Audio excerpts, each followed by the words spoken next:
All right, welcome back, everybody. Week 4, SolidWorks. Nice job on the quiz, those of you that took it.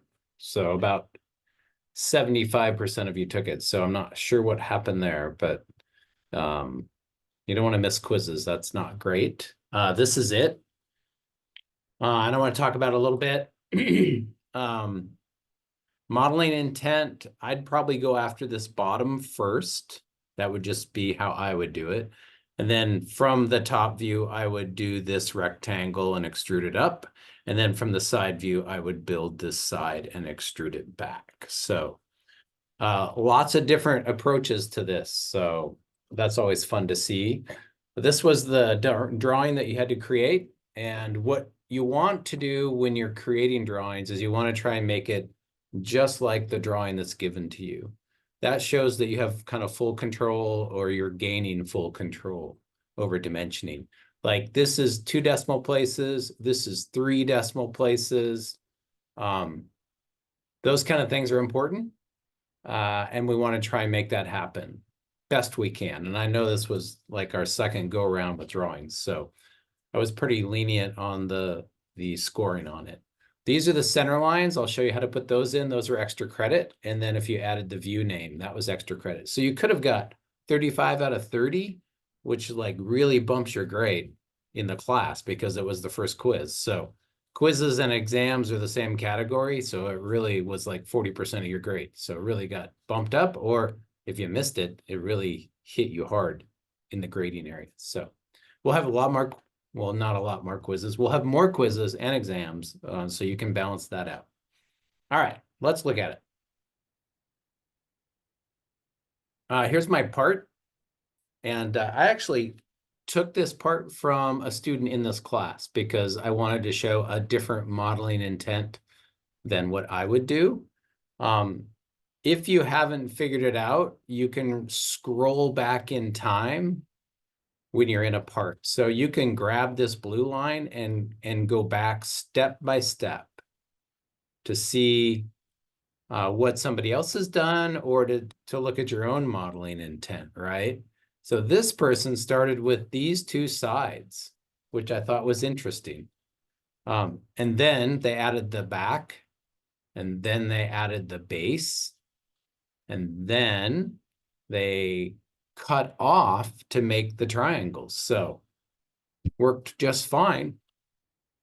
Then they popped some holes and had a done part. So cast carbon steel, good. And then the weight was 0.14 if you rounded it, 0.138658 if you did not round it. So there we go. So now the drawing, let's look at the drawing.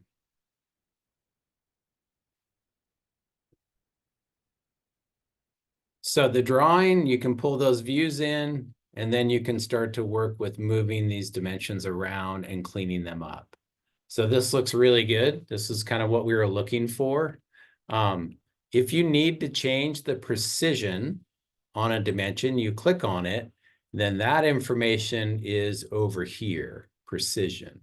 So you can go down to 2 places and it'll change that for you.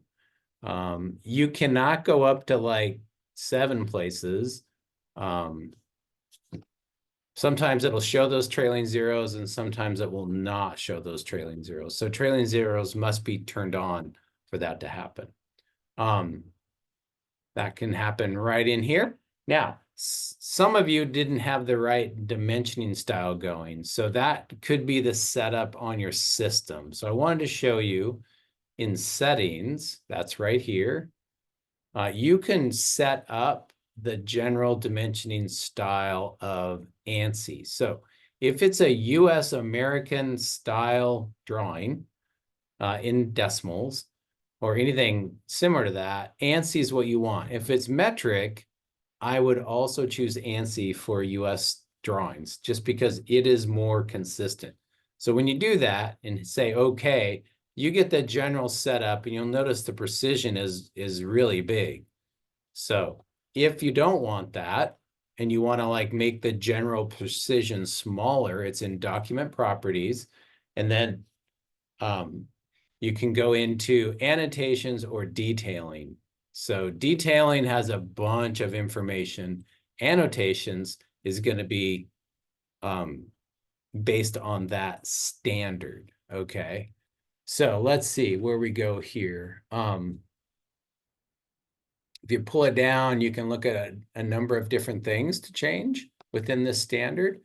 Dimensions, you can go to there and change a number of different things with the dimension. Now, this is changing the whole style. It's going to affect everything.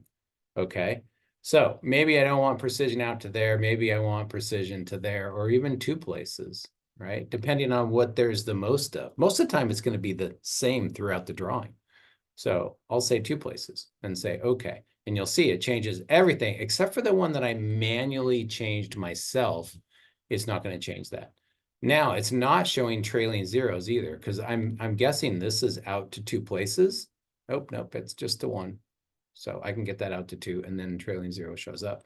I could get this back to two, right? All right, so that's how you control that. The position can also be controlled. There's some settings down here, like inside the text or outside the text with a line, either one, okay? So that can be changed and controlled. There, I put it inside. If I get rid of it, then I probably can drag it around where I want, right? So that's the other thing you want to do. Now, you might be thinking, oh, this is nitpicking. Well, it is. And we need to nitpick with our dimensions, or they're going to end up looking unprofessional, and we don't want that. We want this stuff to look good. We don't want this to be like this, right? That's unacceptable. So you do, when you import them, you've got to clean them up. So that's just our job. And it's not always easy to do. So sometimes you got to like zoom in and make it happen, right? And get this back up here. All right. So good job on all that. Center lines. Here you can see I put one in. This is what you get when you place dimensions. It's gonna, and when you have a hole, it's gonna put these center marks in. You can, based on the drawing, sometimes you can tweak the center marks. So see, I chose it and it says center mark.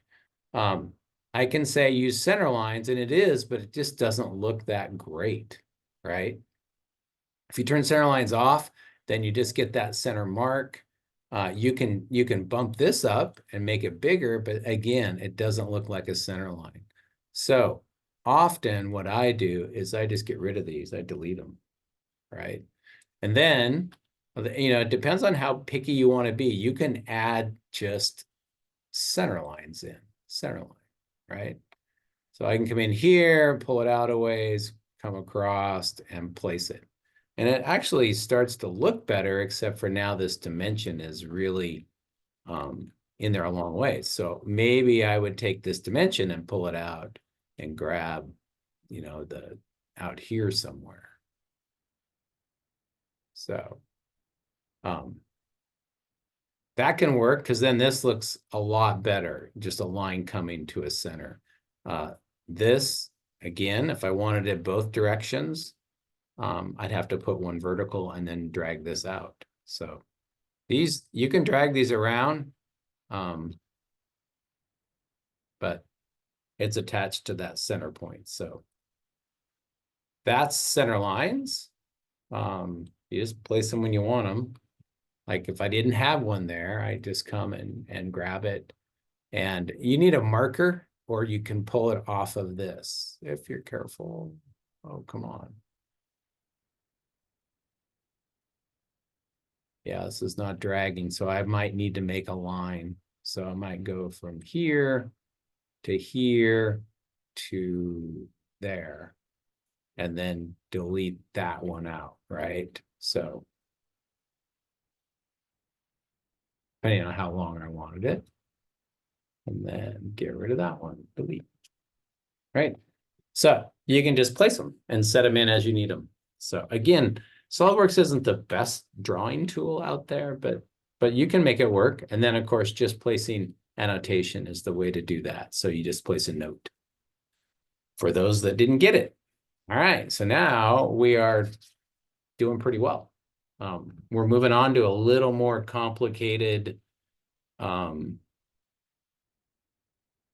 part. So I want to show you a couple things with that you're going to need.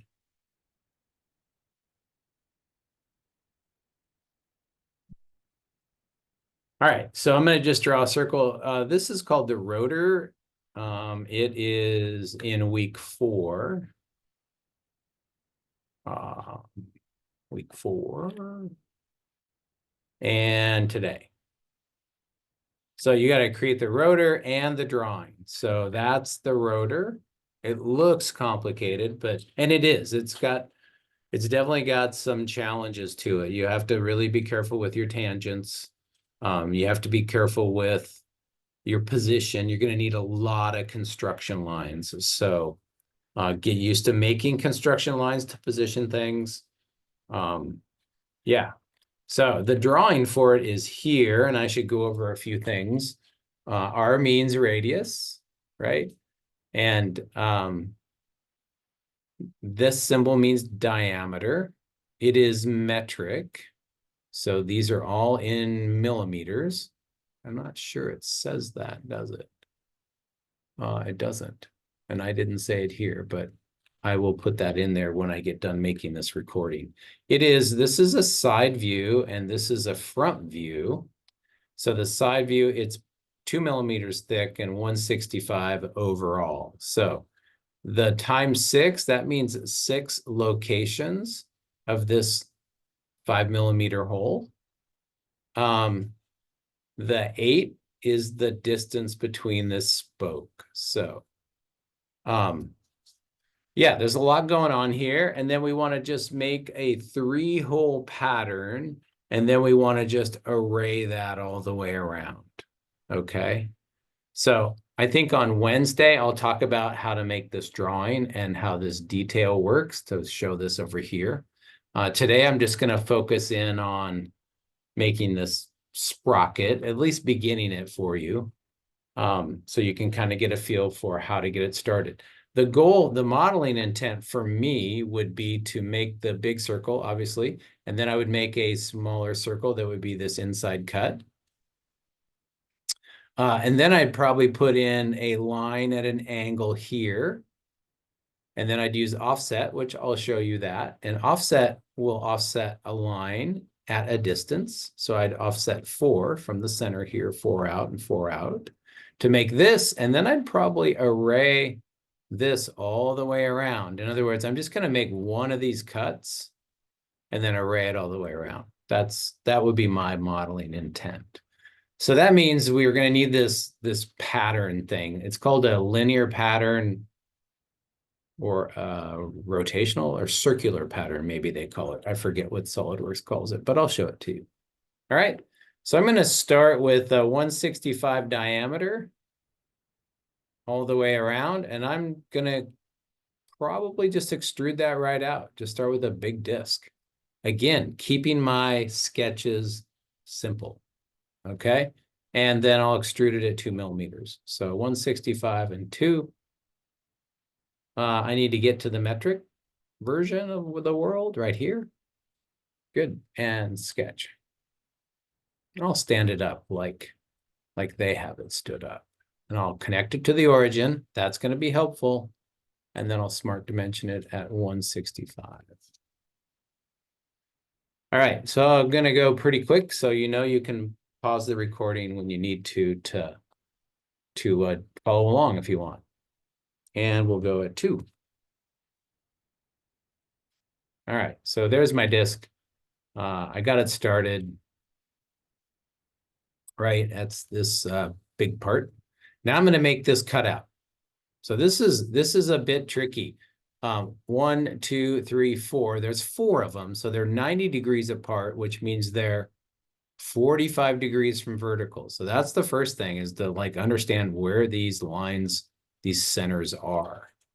Okay.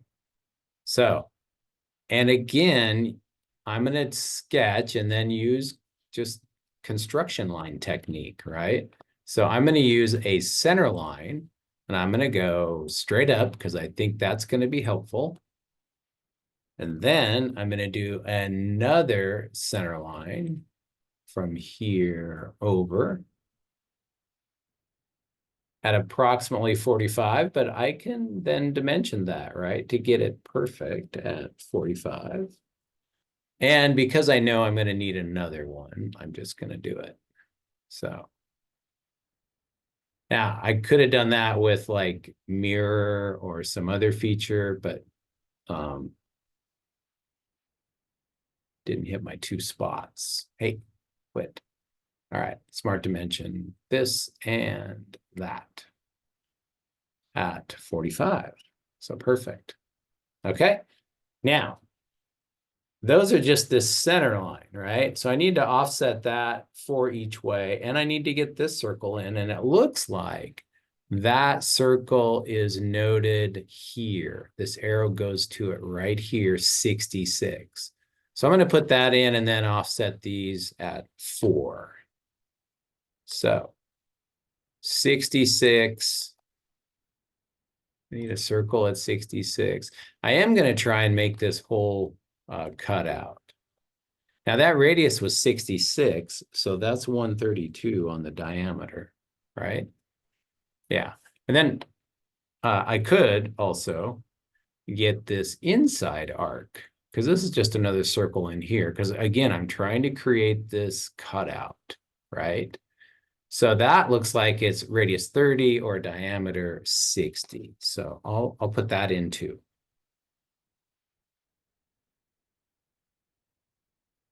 So a lot of construction lines going on here. My plan is to build this and be able to then trim out my slot here. Okay, that's the plan. So now I'm going to use this offset entities thing. So when you click it, it wants to know what your offset distance is, and mine's going to be 4. And then my object. So I click it, and I can send it either way, this way, or I can send it this way. See how the arrow moves? So I'm going to send it that way, 4 in, and this one, offset, and 4 in. Okay. Notice it took the construction line and turned it into a regular line, so I can use it for sketching. So that's good. Now, before this gets too busy, I'm going to do some trimming, because really, I don't want this, and I don't want this.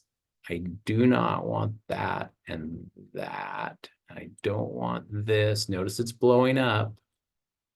It's okay. Oops, didn't want that. Let's see if I can get it back. Oh, good. Trim. So it's blowing up because I have erased things that are important for the construction, right?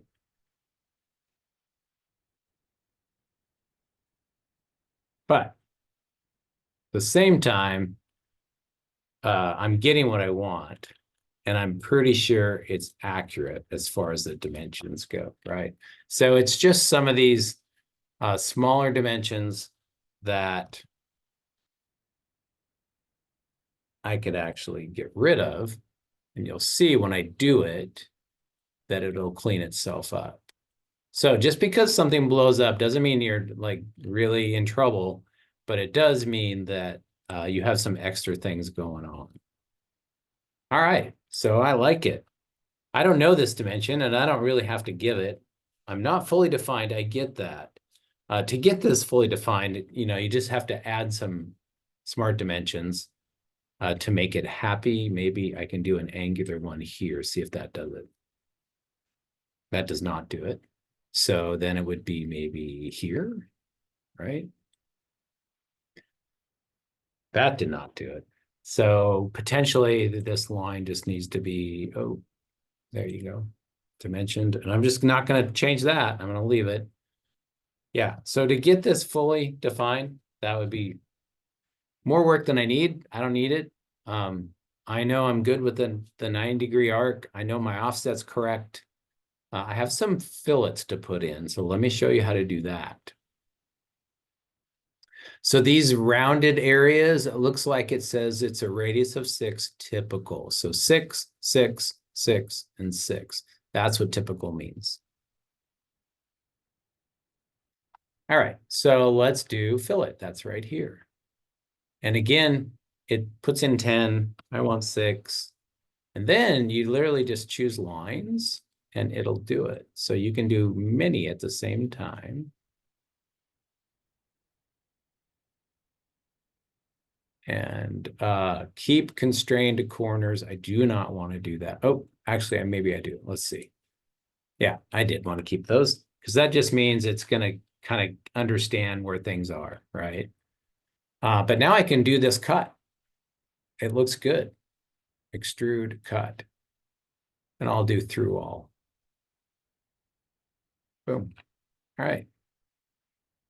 Now it has begun, right? Now it's looking pretty good, I think. I think it's very similar to that, right? Now I'll show you, there's more to do here. There's holes and stuff, but I think you can figure that out. But I'm going to array it around. There's 4 of them. So I need to show you that feature because you're going to use that a lot in this exercise, okay? It's a feature array. You can also do it at the sketch level, but again, I'm not a big fan of that because I like my sketches simple. So this is a cut feature, and you can pattern it. You can make a pattern. So there's linear pattern and there's circular pattern. Now, what it's going to want for a circular pattern, it's going to want to know, like, what's this rotation, right? So here is the direction, and you can just choose an edge like that. It accepts that as understanding. Oh, this is the direction. You can do equal spacing, like 4, right? 4 equal spaces in 360 degrees. I think I'll do that. And then you can do features, or you can do faces. So it's better to do features. You want the whole feature to go. And it's kind of weird to choose it here because it's a cut. How do you choose a cut, right? So you can choose it from here also. So try to get used to doing that. Opening up the tree and using that tree. It sees that cut and it knows I have 4 of them, and it's going to do it about the whole 360, right? If any of this gets tweaked, like 6, it's going to show you that, which is going to be weird. It's going to not look right. So really look those over before you accept it. And there's the start. Okay. You're going to do that again with the hole pattern, with this hole pattern right here. So this is vertical, the outermost hole. And then 5 degrees over, you're going to need a construction line, and then this hole on a construction circle. So you need 3 construction circles, and you need 3 construction lines to position these holes. Okay. I will do 1. I don't want to work the whole thing for you, but sketch on this surface, right? And then construction line, I would start with a center line from here straight up, right? And then I got to have 3 of those. So I might as well put them in right now. Oops, that didn't work too well. Just get rid of that constraint and pull it over. There's another one. I better slow down a little. And here's another one. And all these need to be 5 degrees apart. So these are just construction lines, helping me position my holes, right? Because it's pretty, and a circular object, it's hard to position things. All right, so now there's those. And now I need 3 construction arcs or circles. 143, 148, 153. So 143, 148, 153.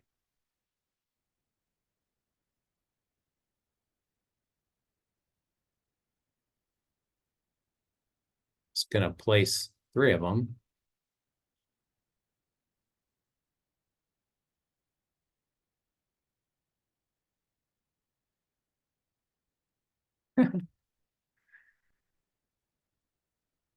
This guy drug out a little bit. That. All right. So I think it was 143 on this one.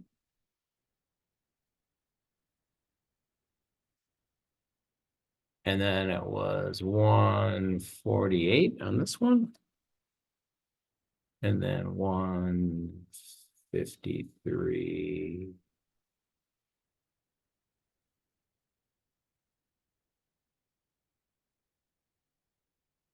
All right, looks pretty good. Now, these circles, when you click on them, you can say for construction.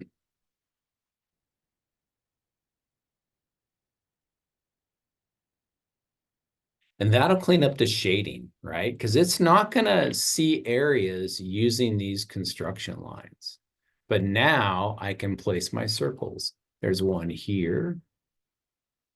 There's one here at this intersection, right? And there's one here at this intersection. And if they don't go in coincident, like that's coincident with something, but just make sure they go in. I tried to be fast and screw it up, but it looks like that nailed it. That nailed it. And that did not nail. Oh yeah, that nailed it because it's also coincident here. So yeah, we're good. And then what size are those? Those are 5. And there's going to be 72 of them, or 24 patterns of 3. All right. 5. There's other ways to do this. I could have just made one and copied it over to these intersections, you know. So yeah, find your way however you want.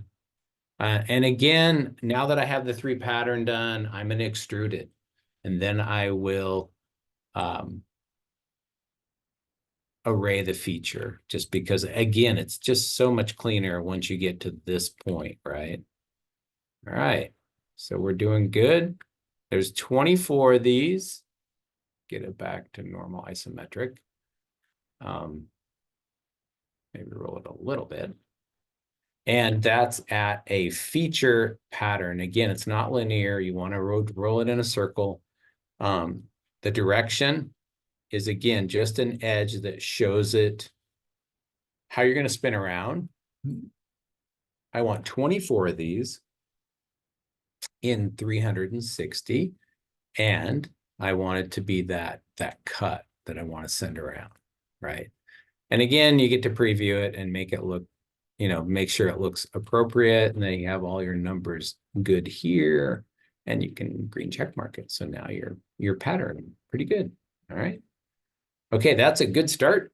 You can finish all this up in here, and then you can start on the drawing. And Wednesday, I will help you with the drawing a little bit more and add some more drawing features for you. So good luck with the rotor, and have a good couple days.